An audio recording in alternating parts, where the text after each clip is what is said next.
last time I did a video, I told everyone that I was waiting for inspiration and I found it. Now, this is Atom Smasher. You guys are aware of him from the Black Adam movie. And I found him at Ross like a year and a half ago for $6. And I was gonna buy him, but then I was like, I don't know what I'm gonna do with him. And then right after that, I saw someone who turned him into Deadpool. And I was like, oh my gosh, I need to get him. Never found him again. Well, on Black Friday, he was $6 on Amazon. So I picked him up and we are turning him into Deadpool. And I'm super excited. I want this guy to look absolutely amazing. So we're gonna play around with different accessories and stuff that I got. And we are gonna turn this guy into the coolest 7-inch Deadpool. Let's jump in. Since we want Deadpool to look really cool, the key component, we gotta have katanas coming off of his back. And these ones have this case that they go in. So we're gonna cut this and cross them so it comes across his shoulders. Then we're gonna use, he's got like a bandolier that comes down right here. We're gonna cut this up and do that. We're gonna take, this came off of that one, the Batman, and he only had one of them. And so I was thinking about taking it and putting, because he's kind of got stuff on his arms right here, but I don't think I'm gonna do that. So we'll get rid of that one. Then this will cut the bat symbol off. That'll be the gun that's right here. And then these are all G.I. Joe backpacks I'm never gonna use. We are gonna cut off the pouches. I want these pouches to look really good. And so I'm not going to mold them or anything. We're gonna cut them off of these and glue them in place. And so, hey, let's get moving. All right, so I just cut this off, which is gonna be kind of his collar area where he's got some straps. And then the rest of this, we're just gonna pop out these because they all come out. And then I can just kind of cut it and use it for a couple different things. I can have this, because I'm gonna have this stretch across. So we'll just cut right here. This is such a great tool. Obviously, these needle nose pliers with the little, it works out so great. Nice and simple. All right, so I got glue on these areas. We're gonna put them in place and just lock them in. And they're also, I mean, they're gonna cover up his symbol here, and we'll paint around them and stuff once the time comes. I think this is gonna look good. And then this one, I gotta be a little more careful because there's not a lot of areas to grab. I don't wanna get glue all over my fingers because I absolutely hate that. Here we go. And obviously you need to hold it in place for a minute. There you go, he's already starting to take shape. Look at that, that's awesome. The reason I'm gluing everything on before I paint is, whoops, if I can get it to work, is because I want this to go directly to the plastic. It's gonna hold a lot better. If I wait and I paint it first, there's a good possibility that a lot of this stuff will tear at the paint and it'll come off. So, I mean, obviously you can do it however you want. I'm willing to just paint around them. Oh, I'm getting stuff on my fingers. I'm willing to just paint around the stuff, and it's gonna stay much better than if I put on the paint. But okay, this is looking pretty good. All right, getting our Deadpool. Now what I'm doing here in the middle of the belt, I'm gonna use a little bit of fabric paint because he's got that Deadpool symbol right on the middle of his belt. Now I could use Milliput if I wanted and form it that way, but I decided to just do some fabric paint and have it be that it'll hold this shape, it'll be round, and it's gonna look really good. So we'll just do that, and Deadpool's looking good.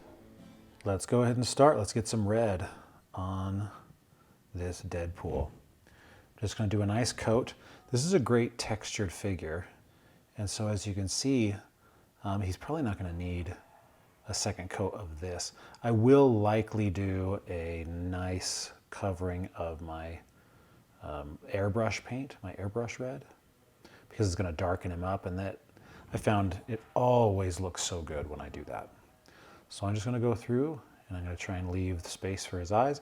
This guy has some raised sections for the eyes. They don't go quite up as high as I would like, so I will be adding to them, as you can see here. But yeah, this is gonna be a fairly easy deal for you to do. Just go through and start painting him red. Now while we're doing the red, before we do it in the back, I'm gonna see if I can break, oopsie, nice.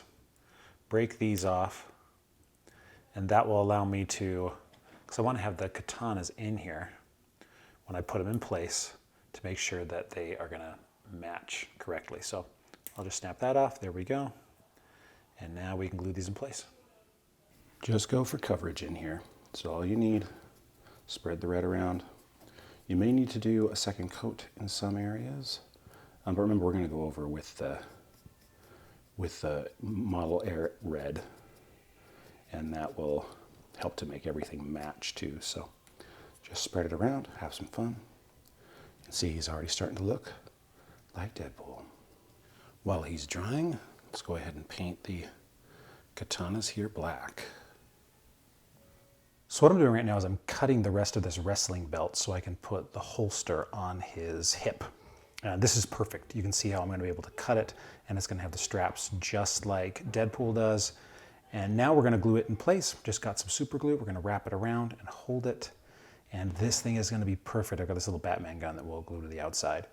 And you can see the straps are just, it looks perfect. Now I'm just taking a little bit of fabric paint because I want to add a barrier between the black and the red right here. A lot of the body has a natural barrier. I mean, this body truly is perfect for Deadpool. It's perfect for the black, but here we just need a little bit extra because up here there isn't really a boundary where some of these other areas naturally have one. So we're just gonna do that, and then we'll paint in black. We're just gonna go on these areas here from where I put the fabric paint. And you can see here on his abs, you know, this was the blue, and this was the red, and now that's gonna be the red and this is gonna be black, but it's got a natural barrier there, which is great because I can put this in and it will look like it was meant to be this way, which I absolutely love. So I'm just gonna go through with the black, get these areas moving, and then get some of these shoulder areas and such. He's moving right along. Well, we got the black out. We'll get his boots. Nice and simple. Now that he's painted with the red, it's really easy to see his little atomic symbol. So I'm going to do my best to just kind of scrape it off with this X-Acto knife and get it more flat. I don't know if it'll always kind of be there, but I think that if I'm able to get it off, it'll just be less noticeable, and I'll repaint over here. So you'll want to do that as well. Now I'm just going to cut off these little pieces here that I want for his pouches. You know, the little water bottles and stuff. They come off really easy. This is just a G.I. Joe backpack from the 6-inch line that I've never had on Duke. And so it's perfect for this kind of fodder. I mean, that's the key to some of these characters I've been doing lately, is that you just got to go through and, you know, we all have those drawers. Just go through and see what you got and what you can use and then adapt to that. So now I can make a really cool Deadpool and use stuff that I never would have used ever. So I'm taking some of my Vallejo black here, and we're gonna fill in the rest of what needs to be black, which is the collar here and his eyes. I'm gonna do the eyes first because they are very, very important. This is a much thinner black than what I've been using on the rest. I've been using more of a craft paint because I just wanted coverage, and it's not the best paint, but for just going over a lot of stuff, it works out pretty well. So that's why I was using it. But this, I need a lot of control over this black. And this is a thinner Vallejo paint, and it's gonna do much, much better on the details. So that's what I'm gonna do. So I'm gonna go down, got my glasses on so that I can see really well, get these details, and finish up our Deadpool. Very excited. While I'm here with the black, I'm gonna add something. So he's got these little like things on the side. They almost look like bandoliers. I'm actually gonna paint those black, make them stand out a little bit. And then when we get into the silver, I'll silver up the buckles and stuff. But I think that'll look really cool and add just a little bit of texture, a little bit of detail to him. Before we do our final coat of red, I'm just gonna add a little bit of silver to some of these areas, like to some of the buckles and things. And I just realized this is a really terrible brush. Like, it's just jacked up. I don't know if you can see it, but it is no longer in good shape. So I'm gonna have to replace it. But it'll do for right now. It's already got the silver on it. So I'm gonna go through and hit these little areas, and then we'll finalize our red, the deep dark red. And before we get into the model air red, I do have to put his symbol here, which at this scale is gonna be very simple. Just gonna add the red on each side. And that should be sufficient. And final touch is we're going to take our model air. Now remember, this is it's an airbrush red, so it's very, very thin. And it's going to put our last sort of coat of red on here. And it's going to fill in everything and really make the colors just pop. Make him super, super bright. So go over it. Nice and light, move it around. But as you can see, it instantly makes a huge, huge difference.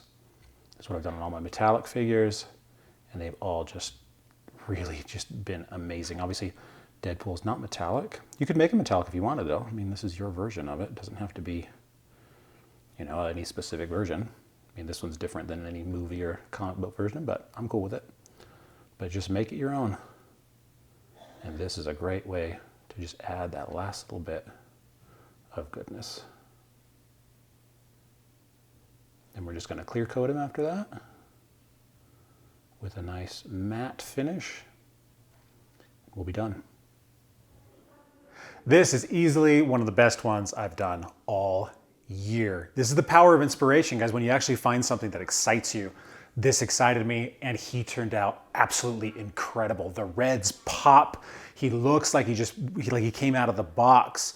It was great. You know, I really enjoy taking just extra stuff and adding it to figures. And in this one, it really worked out well because I've been trying to craft with Milliput some things and some of the other characters, and they just didn't turn out exactly the way that I wanted. But with this, taking just that belt and putting the straps and everything turned out awesome. This is an incredible Deadpool that encapsulates everything I like about customizing, about painting, turning something into something else, taking fodder from your extras drawer and making it so that it looks amazing. This guy shows it off. Thank you so much for watching. Check out my website, stephenhuman.com, for all of my sci-fi thriller novels, because I am a novelist. Check out quimbleys.com if you're into board games. And yeah, this makes me happy. And I'll see you guys in a few weeks.